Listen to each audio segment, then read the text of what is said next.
Nesse vídeo você vai entender por que Himejima Gyomei é o Hashira das rochas, por que ele não manuseia uma espada, por que ele está sempre em lágrimas e por que ele tem uma cicatriz na testa.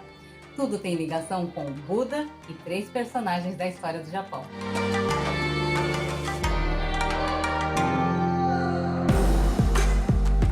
Minasan yokoso! Cynthia desu! Bem-vindos ao canal Jeito Japa! Himejima Gyomei é o Hashira das rochas. As rochas do budismo têm o significado de firmeza, de permanecer inabalável, sólido, o que tem muito a ver com Himejima, que não desvia o foco, não se abala com facilidade e não recua. Claramente, Himejima é budista, que acredita em Amida Nyorai. No Haori que ele veste, tem as escritas Namo Amida Butsu, que é o mantra principal. A crença no Buda Amida diz que você pode renascer na Terra pura recitando esse mantra. Disse que ele é o chefe da terra budista e o rei de todos os Budas. E Himejima é claramente um sacerdote budista, que podemos ver pelas vestes, colar e rosário que ele sempre carrega. Fora seu nome, um sacerdote budista recebe um nome separadamente do nome real. Nos kanjis do sobrenome Himejima, Hi significa tristeza, pesar, Me significa chorar, Jima significa pequena ilha. Os dois primeiros kanjis, Hi e Me, podem ser lidas como Hime, que significa grito em japonês, que tem muito a ver com a história do passado dele e mostra a profunda tristeza e sofrimento que tem a ver com as lágrimas dele e o Buda Amida. E o nome Gyomei, Gyo significa avançar, progredir. Mei significa escuro, submundo, o reino dos mortos. O nome Gyomei é o nome budista dele. Porém, não soa positivo, porque Mei significa um lugar sem luz ou mundo dos mortos. E pode ser pelo fato de Gyomei ser cego. Gyomei pode significar que ele avança na escuridão. E as lágrimas de Himejima representam as lágrimas do Buda Amida, que é o Buda das 10 direções e tem compaixão pelos seres sencientes, como se fossem seus próprios filhos. O Buda Amida derrama lágrimas quando nos vê perdidos e sofrendo na vida. E mesmo assim, ele continua a nos chamar como seu filho precioso, como seu único filho. O significado do grito do nome de Himejima pode estar relacionado ao chamado do Buda Amida. Assim como o Buda Amida, que é o Buda Supremo, Himejima também é o mais velho e literalmente tem voz de comando sobre os outros Hashira. Podemos ver isso na cena do primeiro episódio do arco do treinamento dos Hashira, quando todos começam a discutir e ele, com um bater de palmas, consegue fazê-los parar na hora. Himejima Gyomei também parece ver a verdade na mente dos inimigos. Na luta contra Kokushibo, o Lua Superior 1, no arco do Castelo Infinito, quando Kokushibo vê que Himejima desenvolveu a marca, tenta abalar ele, dizendo que quem desenvolve a marca morre antes dos 25 anos, e Himejima tem 27 na trama do mangá. Mas Himejima rebate, dizendo que ficou sabendo que uma pessoa viveu muito além dos 25 anos, mesmo tendo a marca, que se refere a Yoriichi, o irmão gêmeo que Kokushibo sempre invejou. E quando Kokushibo não responde, Himejima diz que a leitura dele estava certa. E Buda também tinha esse dom de ler a mente dos seus discípulos. Fora o Buda Amida, Himejima foi inspirado em Todo Takatora, um senhor da era Sengoku que nasceu na vila de Todo, o reino de Omi, atual província de Shiga. A família Todo era uma família pobre e ele se destacava pela altura. De acordo com teorias, ele tinha cerca de 1,90 m de altura. E Himejima também se destaca por ser o mais alto dos Hashira. Todo Takatora primeiramente serviu como vassalo do daimyo Nagamasa Azai, e sua primeira batalha foi aos 14 anos na Batalha de Anegawa, onde enfrentou forças combinadas de Oda Nobunaga e Tokugawa Ieyasu. Mesmo participando na guerra como um Ashigaru, que era um soldado de infantaria, obteve grande sucesso militar. Porém, Todo Takatora mudou de mestre um após o outro, e por isso foi duramente acusado de deslealdade e traição. Depois de sua primeira batalha, Takatora mata acidentalmente um colega numa briga inesperada e foge. O segundo senhor foi Atsuji Sadayuki, que era um vassalo sênior da família Azai. Sadayuki foi um homem cruel que traiu a família Azai e se aliou a Oda Nobunaga. Quando Takatora descobriu isso, abandonou Sadayuki em apenas um mês. O terceiro senhor foi Isono Kazumasa, que foi forçado a se render para o exército de Oda Nobunaga, e Takatora também é forçado a deixar a família Isono.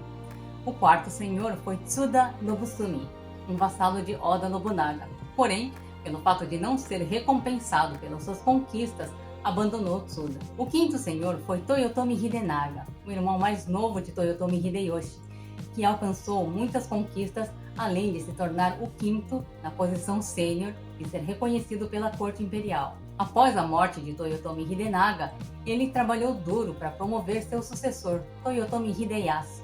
Mas, quando Hideyasu morreu aos 17 anos, ele se tornou mestre. Porém, Todo Takatora era tão leal que abandonou sua vida de samurai e se tornou monge, retirando-se no Monte Koya. Quando Toyotomi Hideyoshi, o irmão mais velho de Hidenaga e segundo grande unificador do Japão, soube disso, reconheceu as conquistas de Todo Takatora e fez com que ele retornasse. Toyotomi Hideyoshi tornou-se o sexto senhor de Todo Takatora. Após a morte de Toyotomi Hideyoshi, Todo Takatora escolheu Tokugawa Ieyasu como seu sétimo e último senhor. Tokugawa Ieyasu acabou se tornando inimigo do clã Toyotomi, e mesmo assim, Takatora fez de tudo pelo seu último mestre. Por exemplo, quando Todo Takatora ouviu rumores de que havia uma conspiração contra Tokugawa Ieyasu, ele pessoalmente ficou acordado a noite toda para proteger Tokugawa. Todo Takatora foi duramente acusado de traição durante sua vida. Porém, Takatora se mostrou muito inteligente e, mais que sua reputação, pensava na proteção de sua família. Nos tempos turbulentos da era Sengoku, se você escolhesse mal o senhor a quem iria servir, sua família e vassalos poderiam ser mortos. E Takatora sabia disso mais do que ninguém, o que fez com que ele trocasse consecutivamente de mestre até encontrar um com habilidade e capacidade suficiente para estar acima dos outros e garantir a segurança de sua família e vassalos. Ao analisar a sua história, percebe-se que Takatora nunca mudou de mestre por traição. Ele sempre foi leal aos senhores de boa conduta que escolhia como seu mestre, e não ao clã do seu líder. Outra razão para o sucesso de Takatora foi sua habilidade na construção de castelos. Junto com Kato Kayomasa e Kuroda Josui, ele é considerado um dos 3 maiores mestres construtores de castelos de todos os tempos. Takatora via na estrutura da construção dos castelos o ponto-chave da guerra, e ele não apenas os transformou em fortalezas, mas também criou novas técnicas que diminuíram consideravelmente o período de construção ou reforma dos castelos. Takatora viveu em uma era caótica, em que muitos senhores lutavam entre si e destruições e levantamento de castelos eram frequentes. E quando uma reforma era necessária, ela precisava ser concluída o mais rápido possível, pois nesse período deixava a área vulnerável a novos ataques. Por conta disso, os talentos de Todo Takatora foram altamente valorizados no período Sengoku. Takatora esteve envolvido na construção de aproximadamente 20 castelos. O castelo Akagi foi o primeiro castelo construído por Takatora durante seu tempo sob o comando de Toyotomi Hidenaga e caracteriza-se pelas altas paredes de pedra que incorpora uma técnica de empilhar pedras chamada Nozurazumi, que é muito boa por ser forte e ter boa drenagem. Essa técnica também foi usada no castelo de Osaka. Todo Takatora também construiu castelos com longos e largos fossos para resistir a ataques externos. Naquela época, as armas de longo alcance eram as flechas e os rifles. Ao criar um fosso que ultrapassasse o alcance desses ataques, impossibilitava danos a esse tipo de ataque. E um dos principais objetivos das fortalezas dos castelos era fazer o inimigo desistir e evitar uma batalha. Na história do mangá, Himejima é o Hashira das rochas, e Takatora é um especialista em técnicas de empilhamento de rochas para formar os poderosos paredões de pedra. Takatora também era de família muito pobre, assim como Himejima. Takatora se tornou um monge e foi chamado de volta. Himejima é um sacerdote budista, foi preso e solto por Ubuyashiki Kagaya. Himejima cuidava de crianças órfãs num templo, numa área considerada vulnerável a ataques de Oni, que pode ser comparada à era Sengoku, em que ninguém podia confiar em ninguém, e os senhores estavam sempre vulneráveis a ataques e traições. No mangá, para manter os Oni afastados, todas as noites acendiam incensos de glinícias. Mas Gaigaku, que cresceu com os entes, era uma das crianças cuidadas por Himejima e foi surpreendido por um Oni. E para se salvar, ofereceu ajuda para que esse Oni pudesse entrar no templo e atacar as outras crianças. Gaigaku apagou os incensos e o Oni entrou. Mesmo Himejima falando para as crianças ficarem, todas saíram e foram mortas. E apenas uma obedeceu e ficou atrás de Himejima, que fez de tudo para protegê-la e conseguiu matar o Oni. Mas foi erroneamente acusado de ser o assassino das crianças.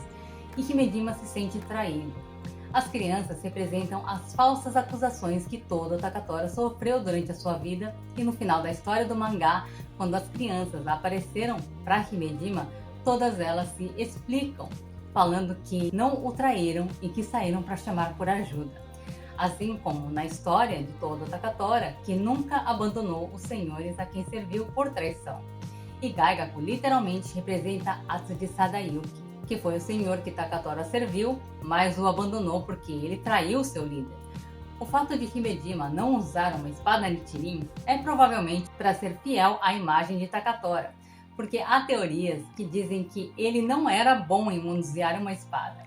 Numa pintura ukiyo-e, retrata Takatora lutando com uma lança e não uma espada, como normalmente um samurai seria retratado, já que as espadas representam status e poder, e a arma que Himejima usa se parece com o Kusarigama que Yui Shosetsu ensinou Miyagino a manusear. Eu conto sobre a vingança das duas irmãs da história do Japão no vídeo sobre as irmãs Pocho, e que também envolve Himejima. Para quem não viu, eu vou deixar o link na descrição do vídeo. O Kusarigama é uma foice presa a uma corrente e uma bola de ferro. No caso de Himejima, no lugar da foice há um machado, que pode se referir ao talento de todo Takatora na construção de castelos, já que os castelos usam grandes troncos de árvores como pilares principais, e o machado é a ferramenta usada para cortar os troncos. E Himejima aparece sentado em um grande tronco de árvore quando recebe a notícia da morte de Rengoku Kyojiro, o Hashira das Chamas, e grandes troncos de árvore aparecem no arco do treinamento dos Hashira durante o treinamento com Himejima. Takatora passou de um soldado pobre da infantaria a senhor de Tsu e Iga, acumulando grande riqueza. No entanto, Takatora perdeu a visão nos últimos anos de vida e morreu em 5 de outubro de 1630. E na história do mangá, Himejima é cego.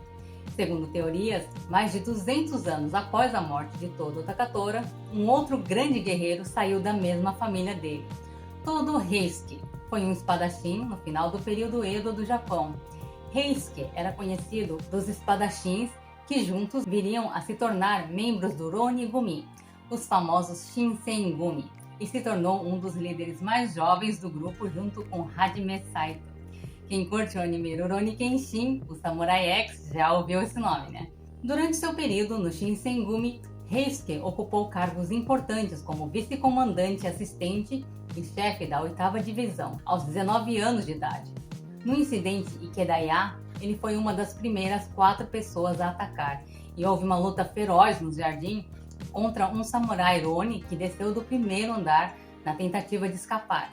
Sua espada foi irreparavelmente danificada e teve o seu tsuba rachado. Além disso, essa luta aconteceu numa noite quente no início do verão, e quando ele tentou enxugar o suor, foi atacado por um samurai Ronin que estava escondido, dividindo a sua testa. Heisuke entra em coma, mas sobrevive. Em março de 1867, ele deixou o Shinsengumi para formar o Goryo-eishi.